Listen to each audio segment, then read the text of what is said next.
And one of the things that's super neat when you think about Ben Franklin's life is that he never stayed in a lane, right? It wasn't like he decided to be one thing and just stick with that. He saw a young nation that had an awful lot of needs.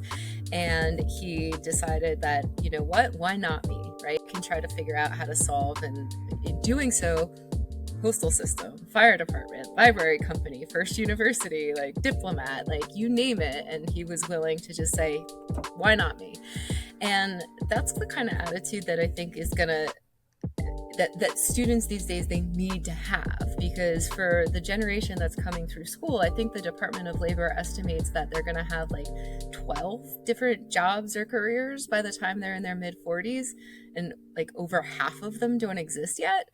What we're able to do is have like a really diverse range of countries. Like it's like over 100 countries that are represented in our class all of the time.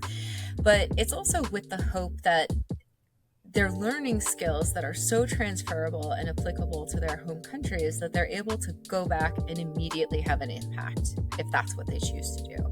We even talk about this with like native students. So like native students who might come to Penn and want to go back, who might live on reservations, who are able to go back and immediately, like through the School of Nursing, like deliver healthcare, right, to their communities. And so it's both about, I think, having that like immediate local impact that was important to a student to bring back to their country, to their their place of origin, but also to think bigger, right, to redefine what maybe has been too narrowly defined prior.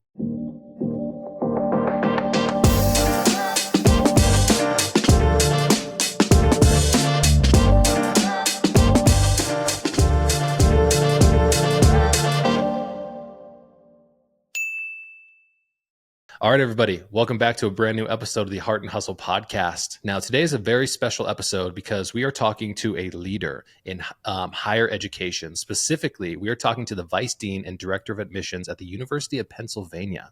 So one of the things that happens on this podcast is we have a lot of listeners who tune in who are either in the stages of getting their children ready for college, or we've got young leaders who are looking to take the next step after high school, or maybe explore what higher education means to them. In today's podcast, we're really going to be taking a deeper dive into Jordan's mindset when it comes to the changing landscape of higher education. We're going to talk about some of the growth skills from a growth mindset perspective that are so necessary when we get into higher education and how that can be beneficial for us. We're going to talk about how higher education also plays a role in readiness for the workforce, the next stage after higher ed. But we're also going to talk about some of the comparisons between the UK and how we do things here in the United States from a model's perspective. Jordan, welcome to the show. Thank you so much, Keenan. I'm thrilled to be here. This is going to be a great conversation. I would love to kind of give everybody a little bit of a better understanding about the person who sits across from this digital table with me. So you're the Vice Dean and Director of Admissions at UPenn. Yeah. A prestigious organization. Let's talk a little bit about how you got into this position in the first place, and then we'll kind of dive into the conversation. Yeah. So how I found myself here is a little bit tied to how I found myself a Philadelphian. I attended Temple University as an undergrad, and I was the first in my family to attend college or university. And, didn't think, much about it, but started to get really drawn to the idea of education, the power of education, and the transformative aspects of education. And after graduation, I was able to work with some of Philadelphia's beloved institutions and started to build a life here. And I used to run through Penn's campus and thought, oh my goodness, I should really look into this. I could see myself here. And I started in the visit center, and anybody who's ever worked in admissions or as a college tour guide or something like that knows that everything happens in the visit center, where all of the visitors come through and you learn so much. And I also got to observe these folks who were known known as admissions officers. And they would be traveling everywhere. And global studies was always a passion of mine. And so I got into then international admissions. And through international admissions, I started to be able to have a perspective that allowed me to contribute to strategy work. And then through the strategy work, I became the Associate Dean of Recruitment and Yield. So thinking about how you take a staff and deploy them around the world to be able to increase access to higher education in the US. And after a while, I realized that in order to really appreciate and understand enrollment, I needed to see things from the secondary school world. So I spent a few years in secondary school leadership doing things like institutional research, strategic initiatives, enrollment management, and then came back in halfway through 2020. And the reason I came back was because it was so obvious that this was an epic moment that was about to change higher education forever. That admissions, so much of the processes that had existed before were just not going to work anymore in the face of changing testing policies, historic increases in applications, changes to the way students were even able to access certain things or spend their time. And I needed a front row seat. So I came back to higher education and have, been in the seat of being able to oversee our evaluation and selection process. And now, as director of admissions, really thinking institution wide about all of these challenges that are facing not just Penn, but the entire higher education landscape, and how you mobilize a workforce to meet these changing needs and demands, and how you organize yourself and what kind of skills do they need to do this and to continue to advance and increase access, awareness, and opportunity for the youth. I mean, this is going to be an amazing conversation. I'm incredibly excited about this because you had mentioned something with your international experience. One of the things that popped into my mind was the way in which the world has evolved over the recent decade, let's call it. We went from a local community, meaning when I was applying for college, I was thinking, like many of my other friends, which state university am I going to go to? But once the pandemic occurred, we all started becoming more digitally connected. And the way in which I kind of quantify that is we became a global community very quickly with access on online education, being able to apply for universities and be able to attend there, take advantage of online opportunities. That changed the landscape of how people really appreciated and approached higher education from my perspective, sitting out in society. Let's kind of talk about some of those key ropes or strings that were pulled during the pandemic, which made you say, I want to come back and sit here because this space is changing. Let's kind of talk about that a little bit. Yeah, so there's a traditional model to the way that admissions offices were typically organized where, people saw their identity in the profession usually first through this lens of a very narrow geographic focus. So if you pulled any admissions officer, around the country and you said, okay, what do you do? They would usually start by saying something like, I work with, two counties in New Jersey, the state of Michigan, and parts of California. And that was how they saw their identity.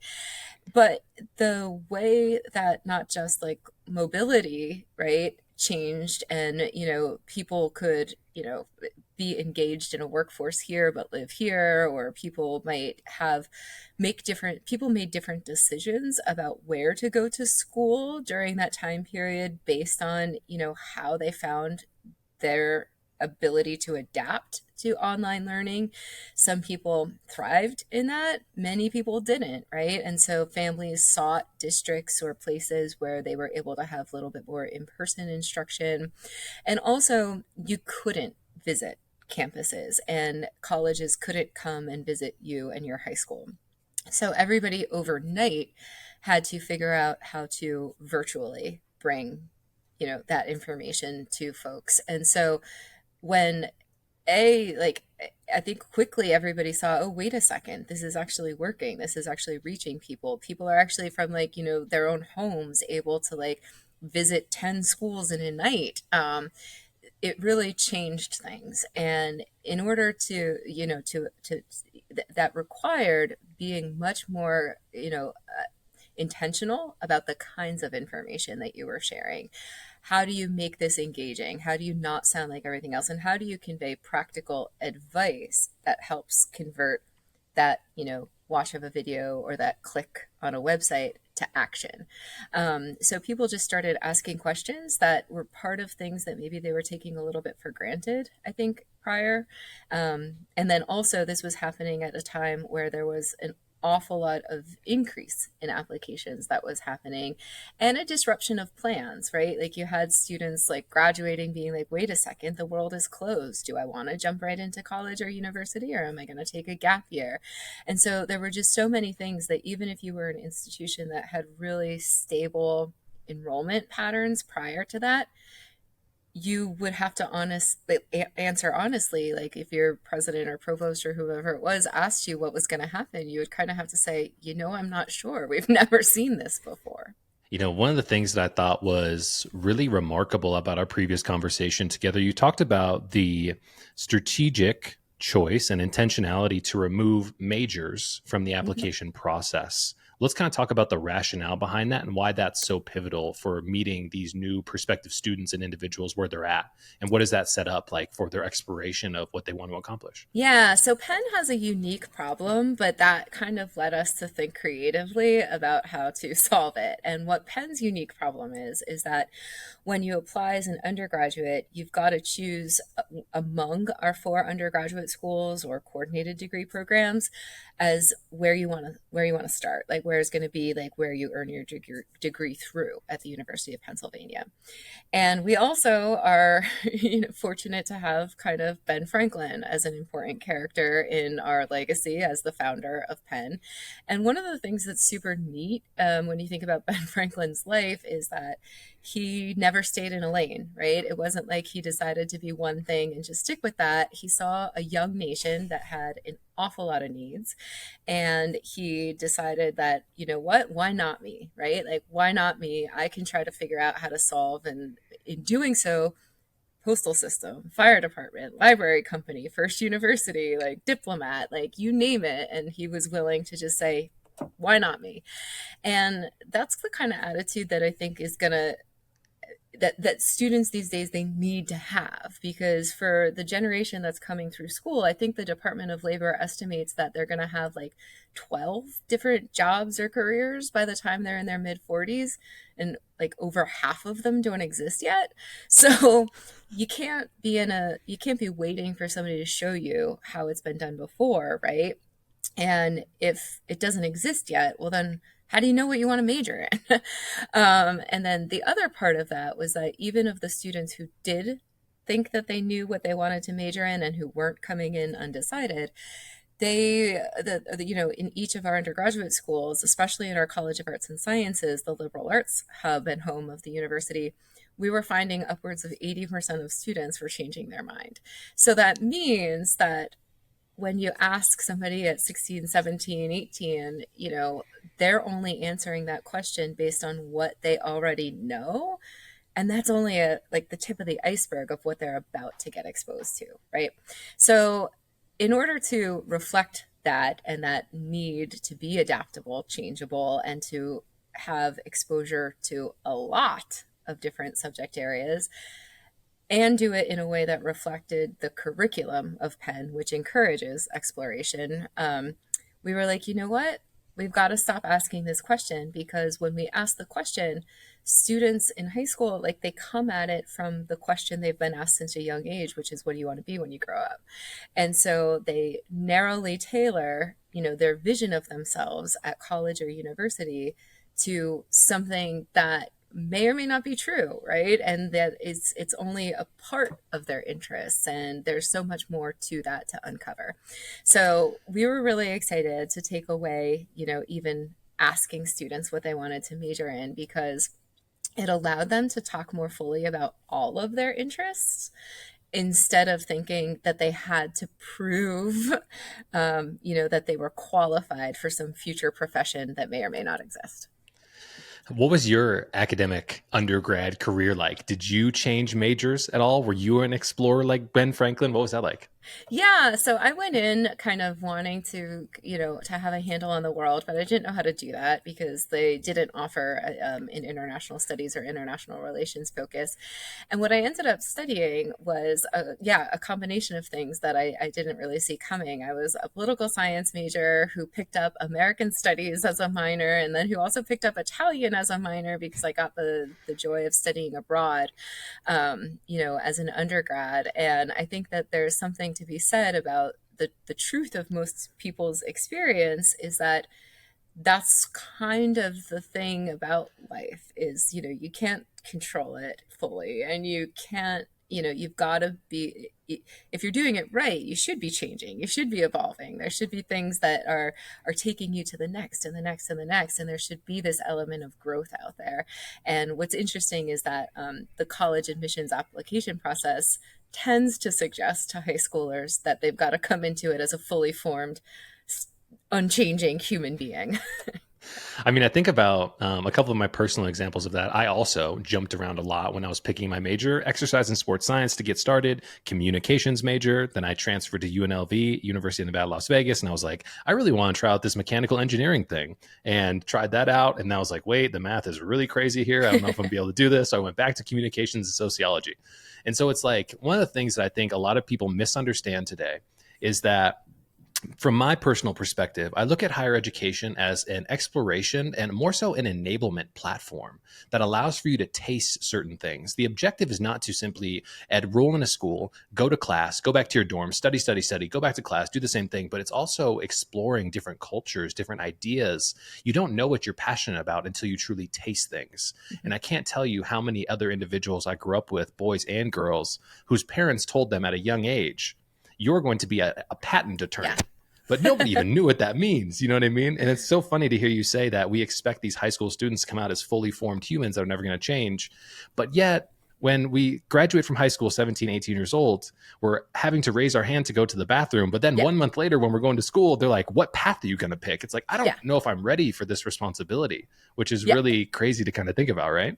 Completely, completely. And that's the thing is that, Penn, for better or worse, part of my job is to unfortunately deliver disappointing news to tens of thousands of students every year. And I always try to emphasize that when I'm talking to groups of students is that, look, the fact that you're showing this investment in your future, this interest in your future, to even seek this information, to apply, to put yourself out there, keep that fire, right? Keep that like self advocacy, keep that sense of initiative, because that's all you need, right? It doesn't matter where you go.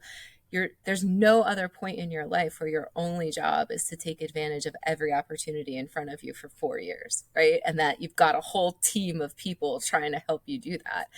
And so the disappointment over like, oh, I got a no from here, but a yes from here, but a no from here, like that's not what it's about, right? It's not the institution that's going to define those next 4 years. It's really going to be you. And I always try to emphasize that with students. Yeah, I mean, the end product is you as the individual, the experiences, the skills that you bring, the skills that you accomplish, and I would say, are able to cultivate within yourself. You are the end product. And all of Yeah. these experiences kind of lead to that bigger picture. I want to pivot a little bit to talk about parent involvement. It's interesting. Yesterday, as I was doing a little bit of prep for this conversation, I saw a post on Instagram, or maybe it was LinkedIn. I think it was LinkedIn, that said 1 in 4 millennials or Gen Z, I'm so sorry, 1 in 4 Gen Z today have parents that are involved in both their college application process or are involved in interviews as well. So I want to kind of talk about this changing landscape that we're seeing a lot of parent involvement in areas of professionalism and higher education that maybe we didn't see before. What are you kind of seeing out there? Yeah, I think that tracks with my, anecdotal observations. I think that it is, I have to laugh because every year, around move-in time, there are always parents that ask like, well, where's the housing for the parents? And we're like, Back where you came from. yeah. I mean, on one hand, it's not surprising because I think that, districts and schools, like it's well known, right? That like parental involvement in education improves student success, right? And so to see that kind of like, but you don't teach parents how to wean off of that either, right? It's like, so it's kind of understandable that you see that like trickle into, beyond maybe the K through 12 years. um, but it's also, the affordability element, right? Is that college is expensive and it's a complicated, like, how are we going to afford this as a family? How am I going to afford this as a student?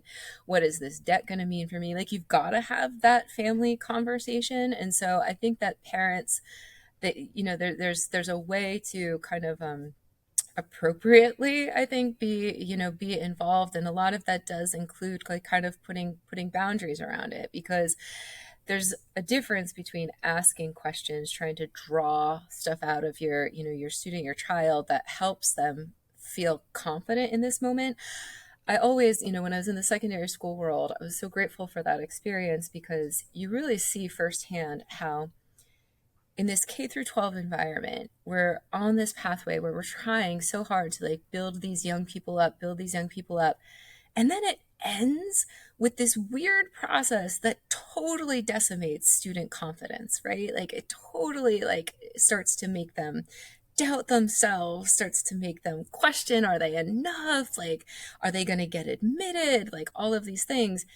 And I think that parents serve the strongest role when they help put this process in perspective by not elevating it to a level that it needs to be, by not making it this be all end all, by not making it like, tied to a specific outcome at a specific institution, and helping to reduce the anxiety and the pressure that I think society has really built around this, and helping them find their confidence, right? Like, helping them, because the last thing you want is a young person to go in then to that next step of college or university feeling totally on shaky ground, like feeling not confident, feeling like, they've lost all sense of self. Like, so I think that parents, if they could keep their focus there, that would be awesome. I think sometimes, however, there is a tendency to actually fuel the reverse of that. And whenever we do have the opportunity to kind of like remind parents, our dean of admissions does a great job of this through some of her work in the media and everything. But it definitely, there's a role that parents have in this, and it's probably not what they initially think it is.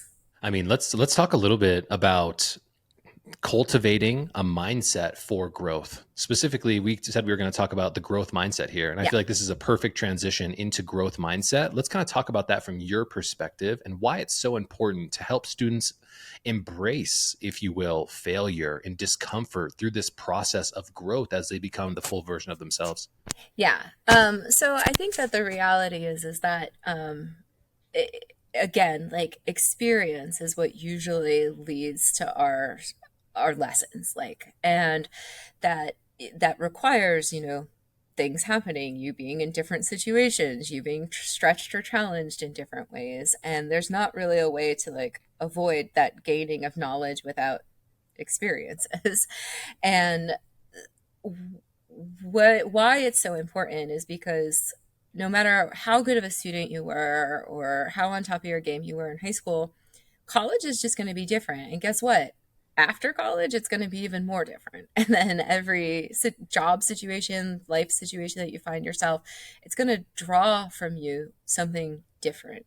And being curious about that instead of, afraid of that, and being willing to engage fully with that, and not be too attached to like, one aspect of it, but instead, we always like to kind of remind students like calm seas never make for an exciting journey. Like, nobody wants to read a book where like somebody just like, they sat Sits on a around all calm day. lake. Yeah. And like, and it was great. Yeah. So thinking about like at Penn, one of the things that we emphasize to student is that we kind of do use a little bit of Ben Franklinism here too, is saying like, before every first, there was a last time I'll try that again. There was a, 20 clay pots that were on the floor before that vase got created. There was, before every great discovery, there was so many like just, I'm never going to get there. I'm never going to get that breakthrough. Like, And that's where the great comes from. Like that's where, that passion comes from. You learn so much more about the times it didn't go right, and it's really hard for us to convince students of that. So first term, advisors and all sorts of folks are spending an awful lot of amount of energy trying to get a group of high achieving young people who were used to kind of like school not being all that hard for them sometimes, because they were those students that did well. Well, now you're in a place where that's everybody. And what do? They default into kind of, patterns or routines where, but achieving is how I got here to begin with. Whereas now this is different. Now this is like really being part of the creation, right, of new knowledge and new experiences. And so what you're being asked to do is totally different, and it should feel weird. And so we need students to like get okay with that, because it's much more about, like, well, then how do you get back up from that time that it was challenging or it didn't go as planned? Not, oh my goodness, try to avoid it being challenging or avoid it not going to plan. I mean, I think about the process of growth is beautiful. You are going to come across in life so many challenges where you feel like you're not enough. You're going to come across so many opportunities where you think you did a good job, but it just didn't live up to that. But it's in those opportunities to reflect where we find personal growth. Yeah. And I talked about this in our previous conversation, I was never a huge advocate for education. It just never really vibed with me. I was never that amazing student. I've always appreciated the education process, but I knew that there were things that were on the other side. And after I graduated from school, I really found myself falling in love with learning for the first time because I was able to apply skills. I was able to learn about the growth mindset. I was able to learn about positive psychology, on how they really kind of would create a foundation for me to be successful at the next level. Yeah. And I feel like when we have institutions and leaders like you who are literally trying to get those things earlier into the growth process, I feel like you're just literally setting up a foundation for these students and these individuals to be so much more successful in life if they can embody that growth mindset, those positive psychological elements. Because I mean, let's be real, Jordan. How many times have you come across times where you've been disappointed, but then opportunities have come on the other side of that Yeah. no or the other side of failure, right? Yeah.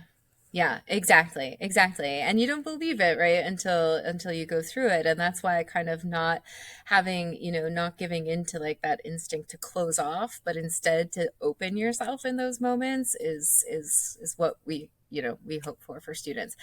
On the application itself, we've tried this in different ways. We actually introduced a couple of years ago, and it's my favorite thing ever. I love it so much. It's a short answer gratitude prompt.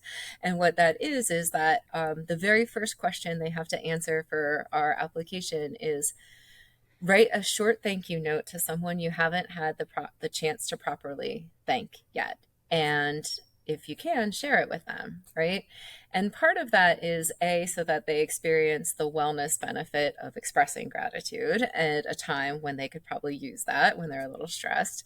The other is we love to just sit back sometimes and think about the ripple effect of almost 70,000 people putting positive energy and gratitude into the universe when they're applying.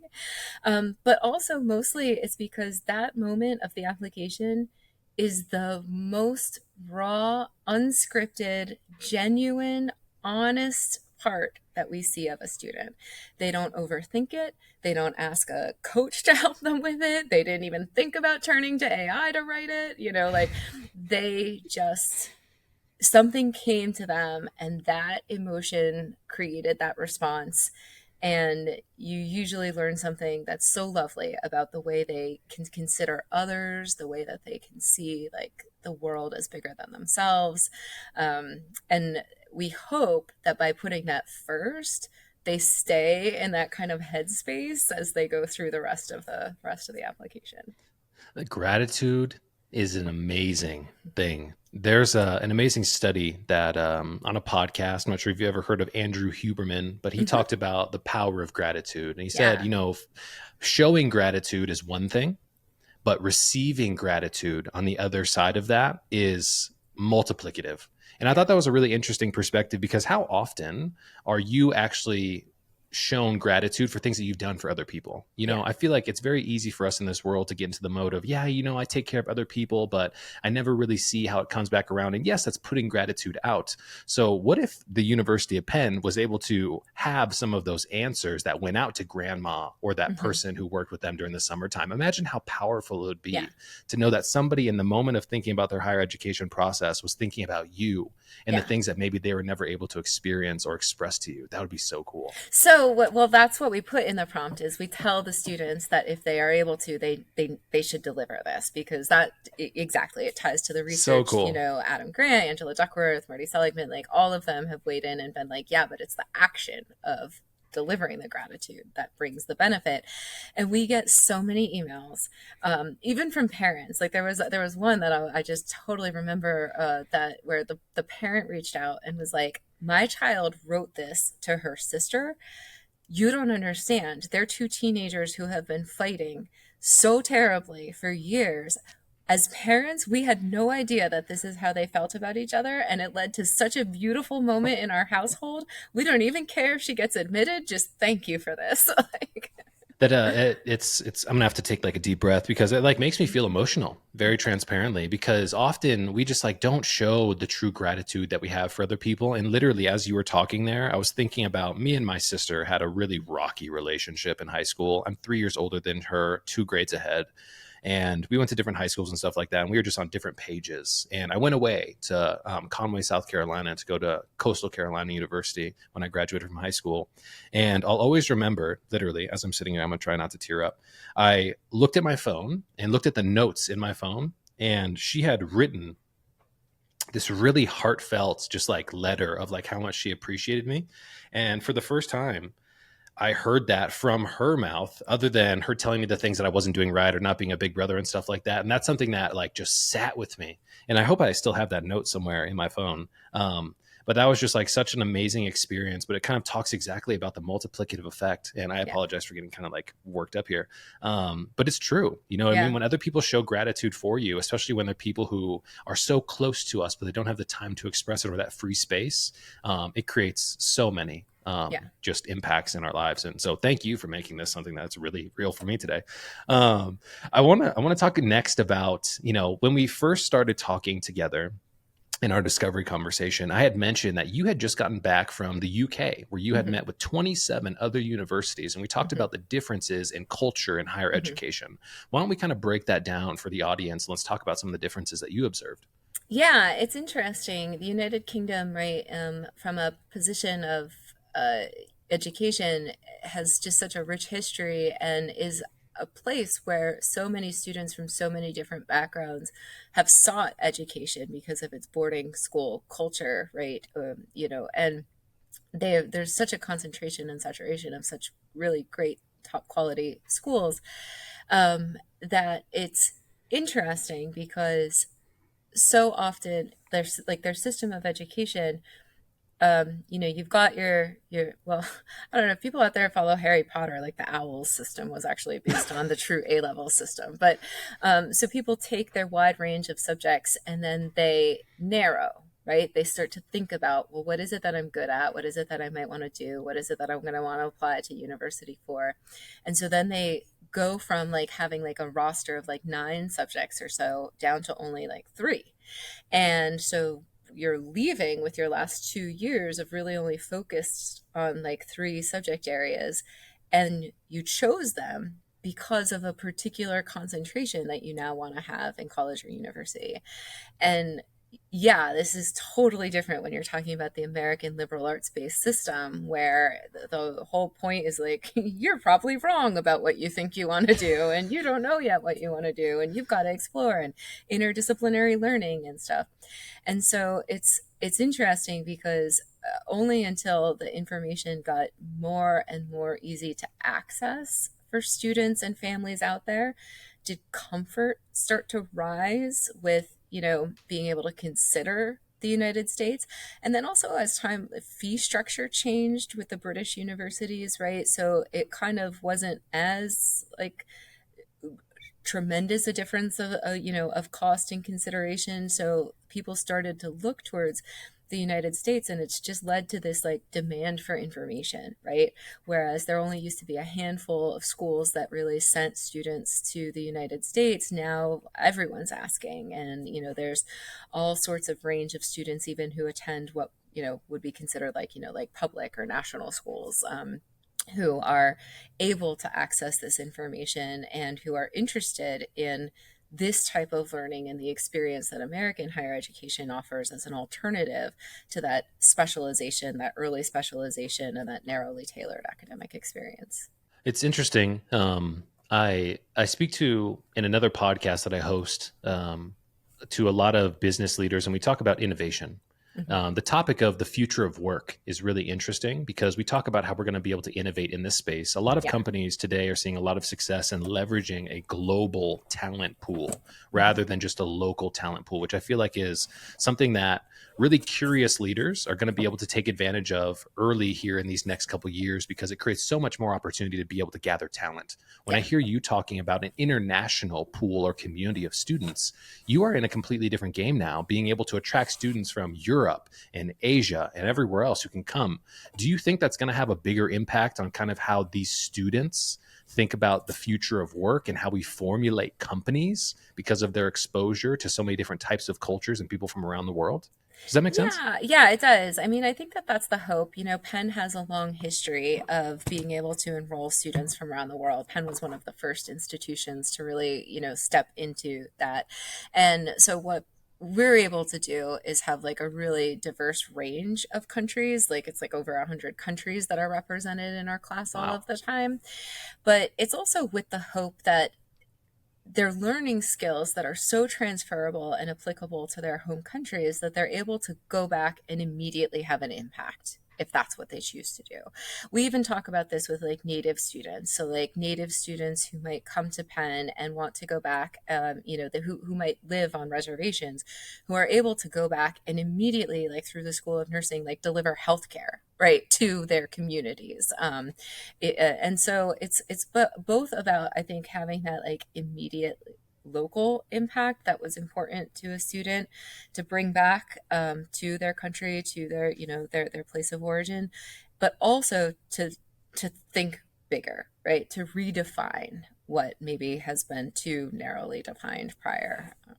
I want to talk a little bit about how technology is going to kind of impact this generation that's currently in higher education. So, over the last couple of years, we've seen the explosion, if you will, of things like AI. ChatGPT has become Yeah. very prominent. Technology, automation, all of these things are out here. And what they've represented is kind of a commoditization of a lot of the hard skills, if you will, being able to Yeah. write a document, being able to do this type of stuff. But there's a real emphasis now on soft skills, emotional intelligence, empathy, curiosity. Yeah. How are you thinking about the role of UPenn as being an enablement platform to help people explore these soft skills and why they're so important in the future?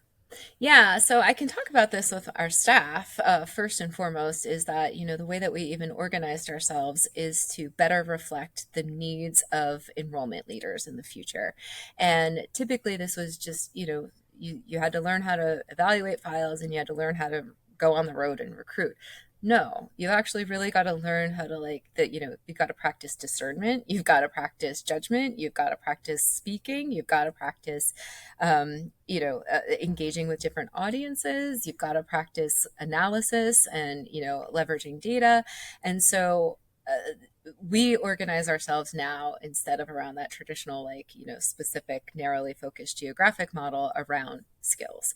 And then similarly, that I think is reflected in the curricula structure for students at Penn, right? Is this idea of how are we supplementing student learning, not just through the academic program they're a part of, but what centers, hubs, community resource centers, cultural resource centers, research centers are are there for them to connect with and further practice in a different way, the applicability of what they're learning.